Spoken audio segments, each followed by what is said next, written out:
like you guys were just kind of talking about, big win for you guys on Saturday. Angelo had won 4 straight, including knocking off LCU. So I mean, you have to be pretty proud, especially your second half effort. Yeah, it was a great win for our team. I was really proud of the kids. I mean, still coming off, I know we had a couple of days rest there, but I mean, it still was a tough stretch to finish on the backside of a very good Angelo team. I think their record is very deceiving. I think they're a lot better than what it says. They've had a very tough schedule. So, very well coached, very good team. Like you said, the second half, I was very proud of the way they came out. I mean, to hold a really good Angelo team to 4 points in the fourth quarter, I mean, that was one of the more impressive things that I think we've done this year. So, very proud of our effort, very proud of how we finished that game. What did you say at the half? I mean, because obviously in the first half, things just didn't seem out of sync. Then you guys really came in focus in the second half. We try to, we're honest with our kids, tell them what we're doing wrong, but at the same time try to build them back up right before we come back out, and just for them to understand that they're better than what we were playing, and we know we're responding. I mean, we've kind of done that all year, I just basically told the girls to go out and do what we've done, like respond in the second half, go take care of business and finish the game. I mean, you guys are capable of it, so go show it. I feel like since day one, I mean, it's just gradually got better and better, and you guys look better and like playing phenomenally. You held them to 19 points in the second half there. What do you feel like you guys keep doing right that keeps leading to this improvement week in, week out? It's a great question, David. I think we do a great job our girls are very coachable. They really listen to what we're doing, and so I think defensively, we tried to mix a few things up, and so for them to grasp that and understand that and go out there and execute it has been very impressive, because offensively we try to keep things pretty basic and pretty simple as much as we can to help them. Defensively we get a little more complex in things that we do, just because I like to I like to confuse the other team a little bit and stuff. So but I think that the girls buying in to what we're doing and their belief in how we're doing it has really led to this, and so proud of my coaches, assistant coaches do a tremendous job of the scouting reports. I mean, we have everything pegged that the other team is doing. Now, we don't always execute it the right way, but we definitely have it pegged. So, from my assistant coaches to my players, I mean, they're just doing a phenomenal job of buying into what we're doing. With the crazy standings, everybody's played different amount of games, but if you look right there, LCU and you were right next to each other, so this is a big seeding game as well.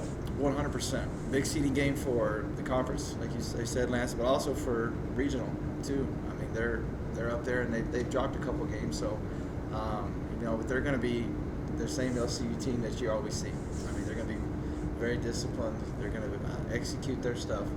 The one thing that's always impressed me about an LCU team is they don't beat themselves. They don't beat themselves at all. They don't turn the ball over a whole lot, so you've got to go take the game from them and beat them. And so our kids will be ready for that.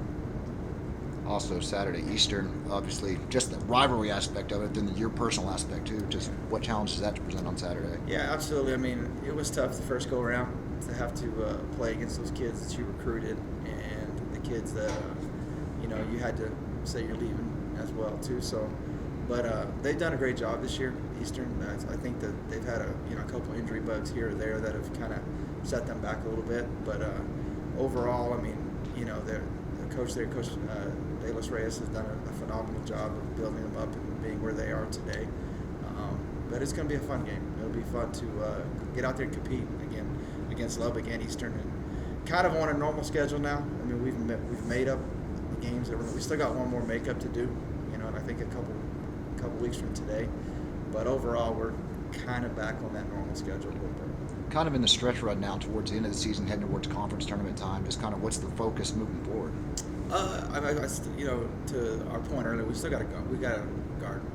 I've always said that. I mean, if you look at the overall conference statistics, right now I think we're first or second in opponents' field goal percentage defense, and we're towards the bottom, unfortunately, in offensive field goal percentage. But I've always preached to our kids, like, if you can get the other team stopped, you can make life difficult on them, you can win any game. And to the point earlier, that's what they've bought into. They understand that now. Trust me, I would rather those shots to start falling a whole lot more, but they will. These kids' shots will, and their confidence is still good. So I'm very pleased with how things are going. Were you surprised how emotional that first Eastern game was for you? Yes and no. I mean, I knew there was going to be some emotion involved. Just spent so many years there, great 8 years. Some phenomenal people there. Miss them. You develop lifelong friends over 8 years, and so just to pick up and leave was the right decision for our family. We're very grateful to be here. I mean, this is the place where we knew God was going to bring us, and so we're excited to see the future here. But great memories at Eastern, and it'll be fun to get back out on court and see those kids again.